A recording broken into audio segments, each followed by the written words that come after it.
All right, so this has got to be the best productivity hack that no one really talks about. You probably know most of the standard productivity advice at this point, time blocking on your calendar, put your phone on do not disturb, wake up early, deep work, etc. I've talked about most of these on my channel. These of course can work really well, but even if you implement them into your life, you might still feel like something is missing. It can be hard to pinpoint, but maybe you lose focus during the day, or your energy crashes in the afternoon, or it's like there's a fog clouding up your thoughts and your brain, preventing you from reaching your full potential. It doesn't really matter if you've set up the perfect productivity system or you've planned out your entire week if in the moment you don't really feel like doing anything. What I'm about to discuss could fix all of that for you. This alone has been more of a game changer for my productivity than just about anything I've talked about on this channel. So let's get into it. All right, so think about what your current energy levels or ability to stay focused and be productive would look like if you mapped it out on a graph throughout the entire day. It'll differ for everyone, right? Like if you're more of a morning person versus a night person, but in general, it'll kind of fluctuate throughout the day, right? My productivity levels throughout the day used to look something like this. All right, so on the y-axis, we've got my general energy or productivity levels, and then on the x-axis, we've got just kind of like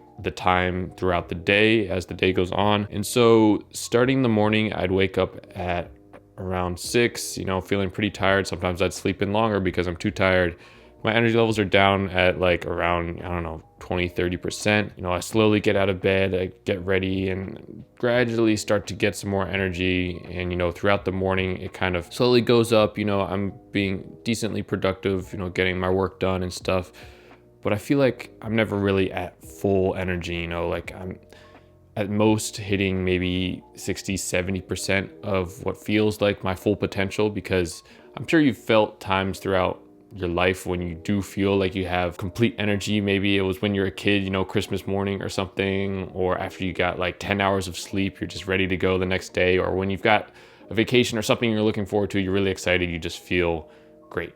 I don't know. As you can see, I feel like my energy would kind of peak just before lunch, but then after lunch, there'd be a big dip. My energy would quickly drop down back to like 30-40%, I feel like. And then I would kind of have that afternoon slump, and then right around, dinner, early evening, it would kind of pick back up again. I'd end up probably staying up too late because I got that second energy boost. And then, I'd end up going to sleep eventually. What if we could level out that curve and just stay at that peak throughout the entire day? I think that would be pretty good. I personally would get so much more done in the afternoon when I usually feel that energy crash if I was still operating at, that same peak productivity that I feel kind of late morning. Now, what if we could take that energy or productivity curve and raise it up to the maximum where you're operating at full capacity and have it remain consistent throughout pretty much the entire day until it naturally winds down just around your bedtime? I don't know about you, but that would be a complete game changer for me and not only make me more productive with my work, but just enjoy all parts of my life way more. Well, that's exactly how I feel when I follow the productivity hack I'm about to discuss. No, it's not caffeine or some drug. It's a completely natural, safe, healthy thing you can do, and you may have guessed it by now, but it's to fix your diet. And this goes beyond the general consensus of just avoiding highly processed foods and artificial sugars, although that's a great starting point. Switching to a whole food diet will certainly help improve your productivity if you currently eat lots of junk food and sugar. But if we want to have that maximum energy curve, operating at 100% of our potential productivity throughout the entire day and really be the best version of ourselves, I think we need to take things a step further. Now, this is where I could pretend to have all the answers and tell you what the perfect diet is, the best diet for maximum productivity or something. But the truth is there is no perfect diet because everyone's bodies will react differently to certain foods. But there is a way that you can craft the perfect diet for you and maximizing your own potential. But if you are curious what I've been doing personally, I'll go through my current diet for maximum productivity and brain power later in the video. How to craft your perfect diet. The best way I know of to figure out what diet works best for you is to start with an elimination diet of just meat,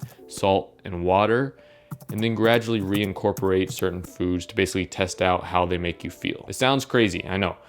And the vegans watching might be getting kind of mad, and you've probably grown up most of your life being told that you need vegetables to live. But at least based on the research that I've done and the videos I've watched from people who are much smarter than me, it seems like this is probably not the case. In fact, a lot of people would argue the complete opposite, and that sticking to a pure carnivore diet is the key to maximizing health and longevity. For those of you who are skeptical or just want to learn more, I'll link a video down in the description that can explain the science better than I could. But essentially, a carnivore diet is more consistent with what the human species has eaten for most of its history, and plants actually have certain defense chemicals that can be harmful for humans. Once you start this elimination diet, a lot of people will actually continue to only eat meat, eggs, salt, and water just because it's what makes them personally feel the healthiest, the most energized, and have the greatest mental sharpness. However, there are also people, myself included, who have found that eating a less strict version of the carnivore diet is what works best for them. I also personally just love cooking and eating all types of food besides just steak. So I've been experimenting, gradually incorporating other types of food into my diet and seeing how they affect my energy levels and brain performance. And if you're interested in trying this, that's generally the process that I would recommend if you're not only interested in maximizing your productivity, but also improving your overall health. Start with mainly just meat and gradually add things one at a time and see what works best for you. How to know what foods are good? You might be thinking, okay, well, how can I possibly know when I eat a meal whether a specific food is going to be bad for my productivity and energy levels? It's not the same as like getting an allergic reaction to certain foods, sneezing and coughing and stuff. But once you get on an elimination diet and start eating really clean and healthy, when you do deviate from your diet and eat something that maybe isn't the best for you, believe me, you'll know. I've been following a system where I only cheat on my diet if it's for some special occasion, not on just a normal day. But now when I do cheat on my diet, I like really feel it. Last week I had a bunch of bread at a family event and it was really good. And I had a bunch of pizza at my friend's house and I just felt it for like the rest of that day and like the entire next day. It's like I felt that big afternoon post-lunch crash, but to the max level and for the entire day. I was just feeling super low energy, lazy, just wanted to lay around,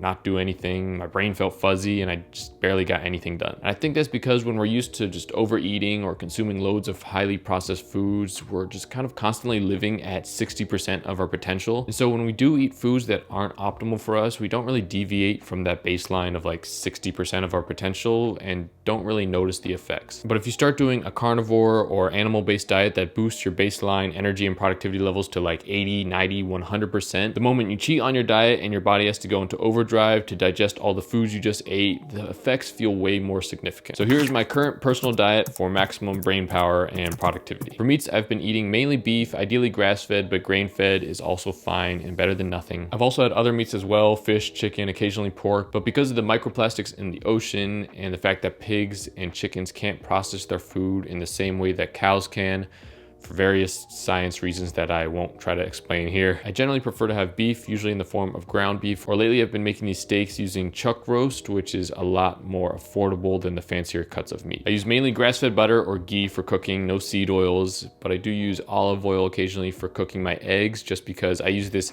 crispy egg method that just works and tastes way better when I use olive oil. After eating mainly meat and eggs for a while, I started incorporating fruit, raw honey, and white rice. I started with these three because I learned that fruit is the least toxic part of the plant. It's the part that the plant actually wants you to eat, unlike the leaves, which it uses for photosynthesis. So the vitamins and nutrients that you get from the fruit generally outweigh any negative effects. I also added raw honey for similar reasons, and you might be thinking, wait, fruit, honey, doesn't that have lots of sugar in it? Isn't sugar bad? From what I can tell, it's not as simple as that. Just like all calories are not the same, the sugar that you get from raw honey and fruit is not the same as the highly processed sugar you get in breakfast cereal or sodas. I added white rice because first, it tastes good, and I've always eaten rice because it's a big part of Japanese cuisine, but also white rice in particular seems to be the cleanest source of starchy carbohydrates and is much preferable over bread or pasta, which completely kill my productivity when I do eat them. As for dairy, I haven't been having a whole lot, maybe 3 cups of whole milk per week, but I have heard that raw milk and raw dairy in particular can have lots of great health benefits, but I haven't gotten it too much because at least here in America, you need to get it from a local farm or farmer's market. You can't buy it in grocery stores, but it's definitely something I want to start having more. Next, I've also been eating natto. If you don't know what natto is, it's a popular Japanese food that's basically fermented beans. It's the only vegetable that I've been eating, but since I genuinely enjoy it and it's the richest source of vitamin K2, and also since it's eaten a lot by the Japanese people in Okinawa who have the highest lifespan in the world, I decided to try adding it back into my diet recently. So for about 90% of the time, I've been following this mostly carnivore or animal-based diet, and when I truly stick to it, I feel the best that I ever feel in terms of my energy levels, my ability to focus, mental sharpness, and I'm just way more productive. So if you want to increase your energy levels, productivity, overall health in a natural and sustainable way, try the elimination diet, test out different foods, and craft the perfect diet for you. Let me know down in the comments, do you consider diet and nutrition to be a productivity hack? I feel like people obviously associate diet with general health, losing fat, gaining muscle in the gym, but don't really talk about optimizing your diet for the added benefit of being more productive and present in all areas of your life. I'm curious to know if you've tried the carnivore or animal-based diet and what has your experience been like.